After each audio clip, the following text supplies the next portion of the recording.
এদিকটায় ভ্যান ভর্তি আম নিয়ে বাজারে ঢোকার অপেক্ষায় বিক্রেতারা। সবার চোখে মুখে যেন চিন্তার ছাপ। প্রত্যাশিত দাম পাওয়া নিয়ে শঙ্কা কাজ করছে মনের ভেতর, কারণ ভালো দামে বিক্রির ওপর নির্ভর করছে পুরো বছরের জীবিকা নির্বাহ। পথে যাদের আম বিক্রি হয়নি তাদের শেষ ভরসা এই বাজার।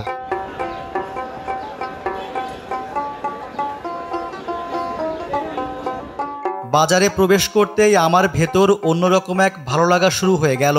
একজন আমপ্রেমীর পক্ষেই কেবল এই অনুভূতি বোঝা সম্ভব।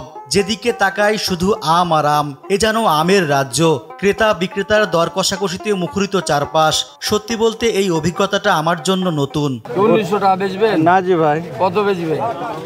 এগুলো দামে হবে না। কোন লাতে হবে? কথা বলেন, কোন লাই হবে? দাম হবে 3000 একদম। টাকা চাইলে পাওয়া যায় নাকি? না না আপনি চাইলে কিনে খাবেন 80 টাকা কেজি। 3200 টাকা মানে 80 টাকা কেজি ভাই। এটা কি 80 টাকা কেজি রাম? ঝুড়ি ভর্তি আমের সাইকেলগুলো সারিবদ্ধভাবে দাঁড় করানো। দুই ঝুড়িতে গড়ে 5 মণ আম ধরে।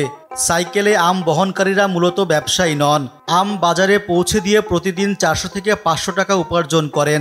শিবগঞ্জের শত শত সাইকেলওয়ালা 2.5 থেকে 3 মাস কাজ করে অন্তত 6 মাসের খোরাক জোগাড় করেন।